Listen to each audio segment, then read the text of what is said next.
كنتم خير أمة أخرجت للناس تأمرون بالمعروف وتنهون عن المنكر وتؤمنون بالله. Alhamdulillah,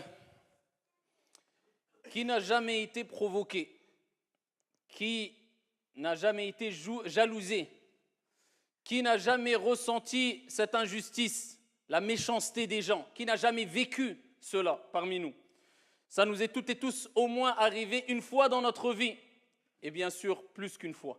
Malheureusement aujourd'hui, la méchanceté, l'injustice, la jalousie, la calomnie, le mensonge s'est répandu à une allure folle jusqu'à ce que des personnes ne savent plus comment réagir. On me fait du mal, que dois-je faire? Répondre au mal par le mal? Me taire et supporter? Mais quelquefois ça ne fait qu'empirer le mal? Ou bien invoquer Allah subhanahu wa ta'ala, notre Seigneur, contre celui qui m'a fait du mal ou en sa faveur? Que faire quand on veut me faire du mal? Que faire face à la méchanceté des gens? Eh bien à ce moment-là, il est important pour le croyant, pour le musulman, de revenir vers notre référence, Ar-Rahmatul Muhda, celui qui a su comment réagir de la manière qu'il faut, au moment qu'il faut. Alors que des gens ont agi avec méchanceté, avec injustice, ont voulu le tuer, l'ont dénigré, l'ont touché dans sa notoriété, dans son intégrité, dans son honneur, l'ont accusé injustement, l'ont calomnié, l'ont jalousé. Comment a-t-il réagi? لَقَدْ كَانَ لَكُمْ فِي رَسُولِ اللَّهِ أُسْوَةٌ حَسَنَةٌ. Notre Seigneur nous dit, vous avez certes dans le messager de Dieu un excellent exemple. Eh bien, revenons vers ce qu'a dit aussi notre Seigneur, tabaraka wa ta'ala, afin de nous informer comment on doit réagir face à ces injustices, face à ces méchancetés. Et aussi, ces versets coraniques nous permettront aussi d'éviter d'être ici du côté des méchants aussi. Parce que quelquefois, on a l'impression que les gens sont méchants autour de nous, nous veulent du mal, mais on oublie que nous aussi, on peut être les méchants. On peut être les injustices sans s'en rendre compte. Et c'est ce qui est le plus grave. C'est quand on commet une injustice, quand on commet un mal, et on ne se rend même pas compte de notre mal, de notre injustice, en pensant peut-être et en prétendant quelquefois, malheureusement, être sur le bien, et que c'est les gens en face de nous qui sont sur le mal. C'est un problème souvent d'ego. On a envie d'avoir raison. On n'accepte pas le fait de reconnaître nos torts et nos erreurs. Ayyuhal musalloun. Il faut savoir que exprimer sa méchanceté, sa colère, c'est assez facile. Et le fait de patienter, de contenir sa colère, de ne pas répondre au mal par le mal, plus que cela, de répondre au mal par ce qu'il y a de meilleur, par le bien, c'est quelque chose de très difficile. Et ça demande une force énorme. Pas une force physique, mais une force de foi, une force d'esprit, une force au point de vue du moral, une endurance, une patience, une confiance en Dieu et une croyance ferme quant à ce qu'a dit notre Seigneur et ce qu'a annoncé notre Seigneur comme félicité et comme réussite pour celles et ceux qui vont répondre au mal par ce qu'il y a de meilleur. Le fort, c'est celui-là, c'est celui qui contient sa colère. C'est pour ça que le prophète sallallahu alayhi wa sallam nous dit dans le hadith rapporté par Ibn Hibban bi sanadin hasan, avec une bonne chaîne de transmission, il dit un hadith magnifique. Il dit laysa ash-shadidu man ghalab. Le fort n'est pas celui qui va prendre le dessus. Il dit ensuite innama ash-shadidu man ghalaba nafsah. Allahumma ij'alna minhum. Il dit celui qui est vraiment fort, c'est celui qui prend le dessus sur son âme. Donc quand il dit au début du hadith, le fort, ce n'est pas celui qui prend le dessus, c'est-à-dire sur autrui. Et il y a un autre hadith qui rejoint ce hadith-là, rapporté par Al-Bukhari, où le prophète sallallahu alayhi wa sallam nous dit, le fort n'est pas celui qui va terrasser les gens, qui va prendre le dessus physiquement sur les gens, qui va écraser les gens, mais le fort est celui qui contient sa colère. Et dans le premier hadith rapporté par Ibn Hibban, le prophète alayhi salatu wa sallam nous rappelle que celui qui arrivera à prendre le dessus, c'est pas celui qui prend le dessus sur les gens, mais le dessus sur son âme. Parce qu'on sait très bien que Shaitan, Satan, eh bien, va nous cacher les fruits de cette patience. Parce que cette patience-là, cette endurance, apporte des fruits sucrés, apporte des résultats mielleux, ici-bas et dans le delà. Donc Shaitan va te les couvrir, afin que tu ne t'en rendes pas compte, que tu ne prennes pas conscience de ces résultats positifs. Donc toi, quand on va te faire du mal, eh bien, Shaitan va te faire oublier la récompense de celui qui patiente. Parce que l'être humain a envie de voir la récompense tout de suite. Donc c'est quelque chose de caché. Donc il va te pousser à te venger pour avoir un résultat rapide. Et le fait de patienter afin d'avoir le résultat plus tard, ici-bas et dans l'au-delà, ça demande de la force et de l'endurance. Ce n'est pas donné à tout le monde. Et plus l'effort est grand, de manière générale, plus l'endurance est grande, de manière générale, et plus tu vas apprécier le résultat. Et cela va t'apporter un repos. Comme, à titre d'exemple, celui qui voyage 2 heures, quand il arrivera à destination chez lui, il ne va pas goûter au repos et sentir et apprécier le repos. Al-istiraha, ce moment de repos, comme celui qui a voyagé enduré pendant 4 jours. Plus tu as fourni des efforts et patienté, et plus le repos, tu l'apprécieras. Eh bien, ce repos que tu gagneras après avoir patienté quand on veut te faire du mal, en répondant au mal parce qu'il y a de meilleur, sera un repos de l'âme. Pourquoi ? Parce que tu auras réussi à prendre le dessus sur ton âme. Et plus tu prends le dessus sur ton âme, parce que l'âme est souvent instigatrice au mal, et cette âme-là vit avec toi de jour comme de nuit, plus tu ici réussiras à éduquer ton âme et prendre le dessus sur ton âme, comme le prophète alayhi salatu wassalam a dit et a appelé celui qui le fait le fort, et plus ton âme goûtera à sakina, la sérénité, le repos. Et regardez la personne qui ne répond pas au mal par le mal. On l'insulte, il patiente et il endure et il n'a pas répondu au mal par le mal. Quand la situation finit, wallah, il se sent fort. Et il se sent, alhamdulillah, quelque part fier de lui. Contrairement à celui qui s'est défoulé, ensuite, qu'est-ce qu'il fait ? Il regrette. Al-ajalatu minash shaitan. Car la précipitation, et surtout quand on se précipite afin d'avoir un résultat, ça vient de shaitan en général. Voilà pourquoi Allah subhanahu wa ta'ala nous a rappelé beaucoup de bienfaits quant au fait de patienter face aux préjudices des autres et à l'injustice des autres. Et nous a rappelé ici le mérite que va récolter celui qui a patienté, pas que patienté, parce qu'il y a patienté simplement, mais au-delà de ça, non seulement on te fait du mal, tu ne patientes pas simplement, tu réponds au mal par quelque chose de bien. Allah Jalla wa Ala dit dans le Coran al-Karim, وَلَا تَسْتَوِي الْحَسَنَةُ وَلَا السَّيِّئَةُ. Il nous rappelle, ne réponds pas au mal par le mal. Réponds au mal parce qu'il y a de meilleur. وَلَا تَسْتَوِي الْحَسَنَةُ وَلَا السَّيِّئَةُ. إِدْفَعْ بِالَّتِي هِيَ أَحْسَنُ. Ici, il nous rappelle, réponds au mal parce qu'il y a de meilleur. فَإِذَا الَّذِي بَيْنَكَ وَبَيْنَهُ عَدَاوَةٌ كَأَنَّهُ وَلِيٌّ حَمِيمٌ. وَمَا يُلَقَّاهَا إِلَّا الَّذِينَ صَبَرُوا وَمَا يُلَقَّاهَا إِلَّا ذُو حَظٍّ عَظِيمٍ. Et à ce moment-là, quand tu auras répondu, comme Dieu dit dans le Saint-Coran, au mal, aux injustices, aux insultes, à la méchanceté des gens, parce qu'il y a de meilleurs, eh bien à ce moment-là, tu verras celui avec qui tu avais une animosité. Regardez les termes qu'il utilise Allah Azza wa Jal. Beaucoup de colère, de haine, c'est la guerre entre vous. Une animosité, devenir tel un ami chaleureux. Ya muqallib al-qulub, ô toi qui tourne les cœurs. Allah, il tourne les cœurs. Il change les cœurs. Pourquoi ? Parce que tu as fait l'effort. Parce que tu as fait le premier pas, parce que tu n'as pas répondu au mal par le mal. La personne en face de toi qui te fait du mal, au fond de lui, il sait qu'il fait du mal. Et tu vas l'éduquer en répondant au mal par le bien. Tu vas lui donner une grande leçon. Il va se dire, je lui fais du mal. Je sais pertinemment que c'est du mal. Il me répond par le bien. Tu vas lui faire encore plus mal que si tu répondais au mal par le mal. Allah dit, voilà, celui avec qui tu avais une animosité, devenir tel un ami chaleureux. Mais Dieu dit, mais qui atteindra ce niveau-là, atteindra ce degré-là? Ceux qui sont vraiment patients et endurants. Ce n'est pas donné à tout le monde. Ce n'est pas donné à tout le monde. Seuls ceux qui ont été comblés d'une grâce immense arriveront à atteindre ce degré-là. Et ça émerveille.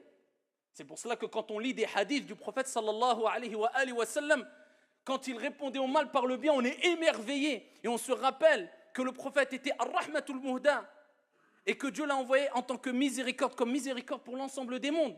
À titre d'exemple, un hadith connu par toutes et tous, rapporté par l'imam al-Bukhari. Vous croyez que ça, ce n'est pas l'application de ce que je dis précédemment?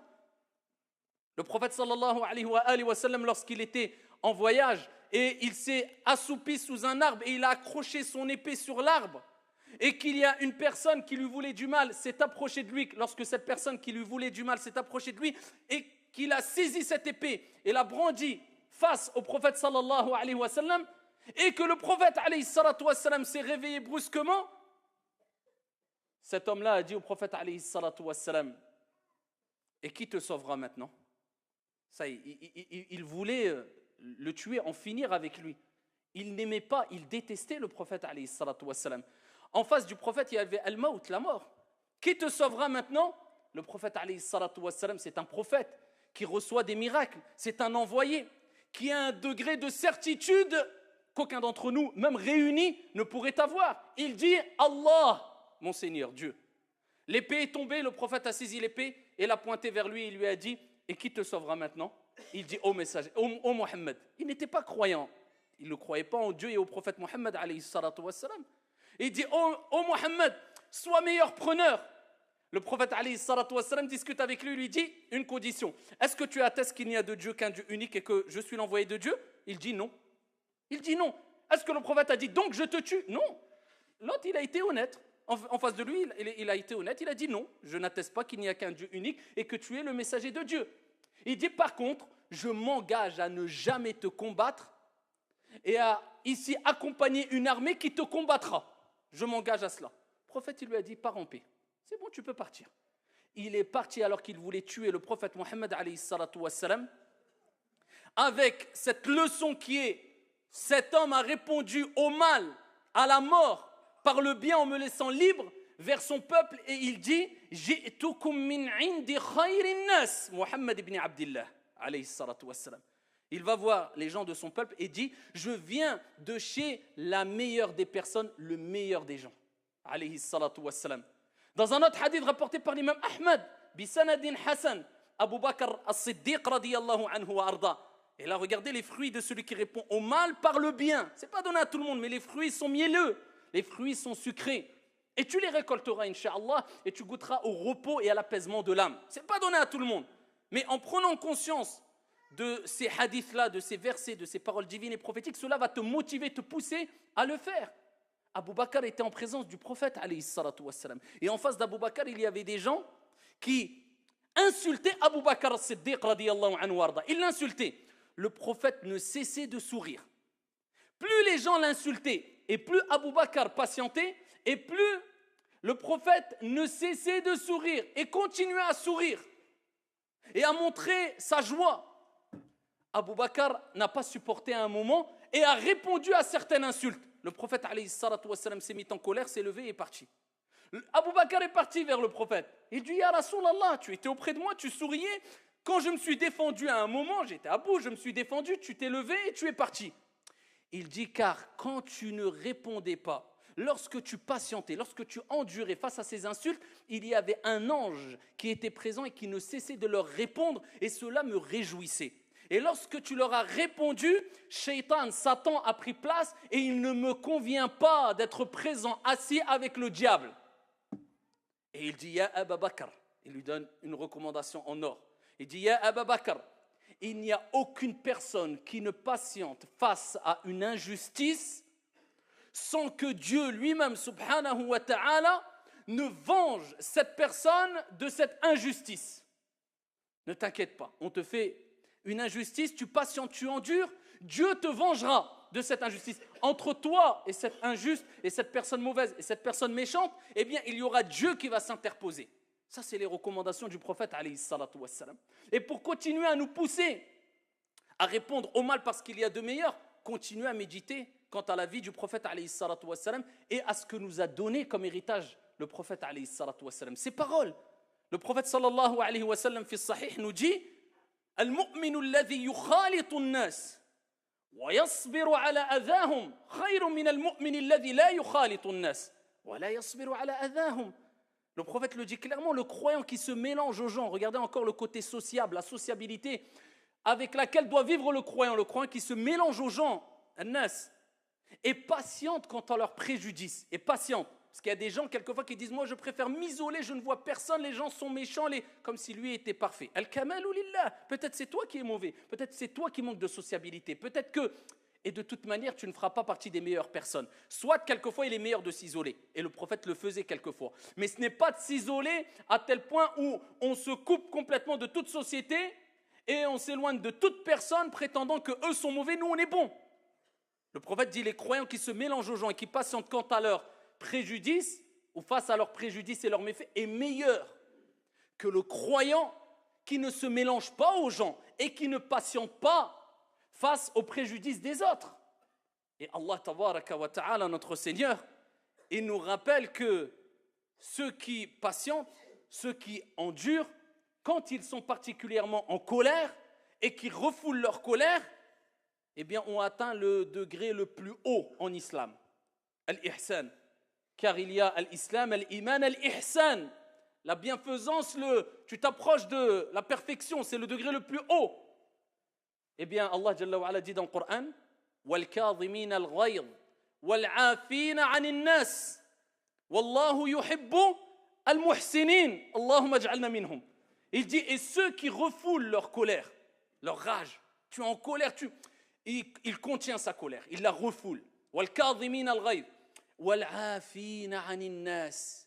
Et ceux qui pardonnent aux gens, sont connus pour être pardonneurs et pardonnent aux gens. Wallahu yuhibbul muhsinin. Et Allah aime bien al-muhsinin, ceux qui ont atteint ce degré le plus haut en islam, ceux qui ont écrasé leur âme instigatrice au mal, qui ont pris le dessus, comme le prophète a dit, le fort est celui man ghalaba nafsa, qui a pris le dessus sur son âme, qui pardonne aux gens. Dieu aime les bienfaisants. Il les a appelés les bienfaisants, ceux qui pardonnent à autrui. Et parmi les choses à retenir aussi pour éviter de répondre au mal par le bien, pour éviter de répondre au mal par le mal, pardon, eh bien, il est important d'éviter de rentrer dans des sujets, dans des domaines, dans des polémiques qui te pousseront à être en colère et peut-être tu vas ne pas réussir à contenir ta colère et rater l'épreuve. C'est pour cela qu'une recommandation que nous a donnée le prophète alayhi salatu wassalam, qui doit être prise en considération de jour comme de nuit par toutes et tous, c'est le hadith rapporté par Abu Daoud, bisanadin sahih, où le prophète sallallahu alayhi wa sallam nous dit, et c'est comme si il nous rappelait, mieux vaut prévenir que guérir. Parce que quand on est dans le feu de l'action, c'est autre chose. Mais avant d'arriver là, tu peux éviter cela. Les conflits, les querelles, les disputes, il dit celui qui délaisse la polémique. Celui qui délaisse la polémique, toute forme de polémique stérile. Quelqu'un te dit c'est blanc, toi tu as le droit d'argumenter en disant non, c'est noir parce que. Il continue, non c'est blanc, arrête-toi, khlas. Mon but c'est de dire voilà ce que je pense et tu as le droit et tu dois le dire, avoir cet esprit critique et avoir ton avis. Mais quand lui il persiste, pourquoi tu continues 6 heures alors que l'histoire peut s'arrêter en 4 secondes, 5 secondes? Il t'a dit ça, il a argumenté. Tu as dit, tu as argumenté. Toi ce qui t'importe, ce n'est pas d'avoir raison, c'est de chercher qui a raison. Ça, c'est deux choses complètement différentes. Mais pour chercher à savoir qui a raison et ne pas vouloir avoir raison, il faut avoir atteint un degré où tu as quand même pris le dessus sur ton âme. Parce qu'on est face à notre ego et ce qui nous pousse souvent à vouloir avoir raison, malheureusement. Même quand on sait au fond de nous qu'on a tort.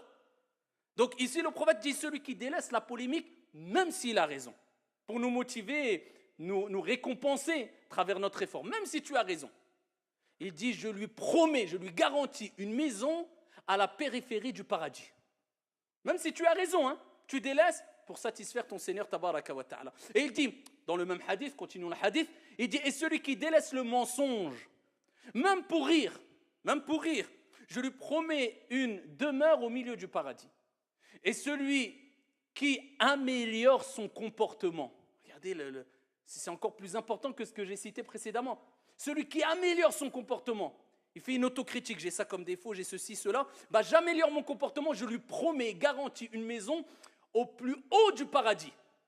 Al-Firdaus, le degré le plus haut du paradis. Voilà pourquoi il est important de retenir, ayyuhal akhyar, qu'il est bon de pardonner à autrui. Il est bon d'agir avec pardon. Il est bon de répondre au mal par le bien. Et pardonner, ça ne veut pas dire pardonner à tout le monde. Toi, tu pardonnes et c'est ton comportement de base, mais tu pardonnes sous condition. Exemple, imaginez-vous un État qui dit « Nous pardonnons à tout voleur, nous pardonnons à tout vendeur de drogue, nous pardonnons à toute personne qui fait des choses graves. » Eh bien, les gens, qu'est-ce qu'ils vont continuer à faire? On n'a pas de problème, on nous pardonne, on continue. Tu penses avoir fait le bien, mais toi, tu as cautionné le mal. Tu pardonnes si et seulement si tu sais que la personne a reconnu son erreur. Ou le fait de pardonner à la personne ne va pas permettre à la personne ou motiver la personne à continuer son mal. À ce moment-là, pardonne. Si tu sais que ça ne va pas provoquer des conséquences néfastes, pardonne. Et ça, c'est le comportement que doit avoir le croyant. Alors, on peut citer des degrés. Rapidement, il y a 4 degrés que les savants ont exposés. Le premier degré, c'est répondre au mal par le mal. Ça met l'autre côté. Le deuxième degré, c'est quand on te fait du mal, tu ne réponds pas au mal par le mal, mais tu demandes réparation. Alors là, on t'a volé, tu dis je veux récupérer ce que j'ai volé. On t'a porté préjudice, tu vas te plaindre pour réclamer justice en face de la justice, etc. C'est le deuxième degré, c'est ton droit. Troisième degré, tu pardonnes et tu ne demandes même pas réparation. Ça, c'est le troisième degré, ce n'est pas donné à tout le monde. Tu sais que la personne a reconnu, tu lui dis écoute, je te pardonne et réparation, j'en ne veux même pas de la réparation, c'est bon, je te pardonne. Ça, c'est un degré au-dessus. Et le dernier degré, le degré le plus haut, c'est non seulement tu pardonnes, tu ne demandes pas réparation, mais tu invoques en sa faveur. Que Dieu le guide, que Dieu lui accorde, pour que Dieu lui permette de ne pas retomber dans le mal dans lequel il était. Ça, c'est le degré le plus haut. Et quand on dit de pardonner, c'est tout simplement pour recevoir le pardon de Dieu. Car le prophète alayhi salatu wassalam nous dit « Man la yaghfir, la yughfar lahu » Celui qui ne pardonne pas, on ne lui pardonnera pas. Et notre Seigneur dit dans le Saint-Coran « Wal-ya'fu wal-yasfahu »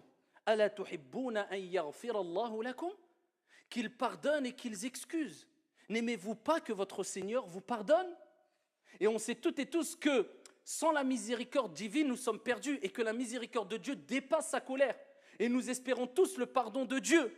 Et c'est pour cela que nous revenons vers Dieu et nous nous repentons vers notre Seigneur Tabaraka wa Ta'ala. Donc comme tu aimerais que Dieu te pardonne, pardonne aux gens. Si tu veux que Dieu t'excuse, excuse aux gens, agis de la même manière que tu aimerais qu'on agisse envers toi. Et pour terminer, une évidence qu'il est important de rappeler, bien que c'est connu par toutes et tous de manière générale, mais c'est une évidence qu'il est important de rappeler quand on parle de pardon, de repentir, de la miséricorde de Dieu qui dépasse la colère de Dieu. Dieu ne pardonne pas tous les péchés. Dieu pardonne tous les péchés si on remplit les conditions pour que Dieu nous pardonne tous les péchés. Et si on provoque ce pardon et cette miséricorde divine, si on réunit tous les textes, Dieu ne nous a pas dit « faites ce que vous voulez, je vous pardonne ». Mais il nous invite au repentir et à demander pardon à Dieu. Et quand on lit les textes qui nous disent « si tu fais ta prière et d'une prière à une prière, tes péchés seront pardonnés », d'un vendredi à un vendredi, les péchés sont pardonnés, d'un ramadan à un ramadan, les péchés sont pardonnés, si tu fais telle évocation, tes péchés sont pardonnés, ça c'est les petits péchés. Ces petits péchés ne demandent pas un repentir, mais demandent la demande de pardon. Et revenir vers Dieu avec des actions, des œuvres salutaires. Et les petits péchés, on en fait toutes et tous, des dizaines, centaines, milliers. Tout être humain, nous sommes faibles.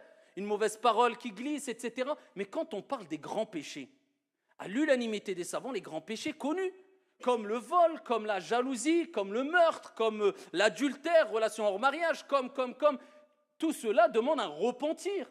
Et le repentir a des conditions, sinon ça serait trop facile. La personne dirait je fais ce que je veux, je fais des grands péchés, je vends de la drogue, je vole, je tue. Pas grave, je fais ma prière, Dieu me pardonnera. Et ça n'a rien à voir avec la bonne compréhension de l'islam, bien sûr, et cela est connu par toutes et tous.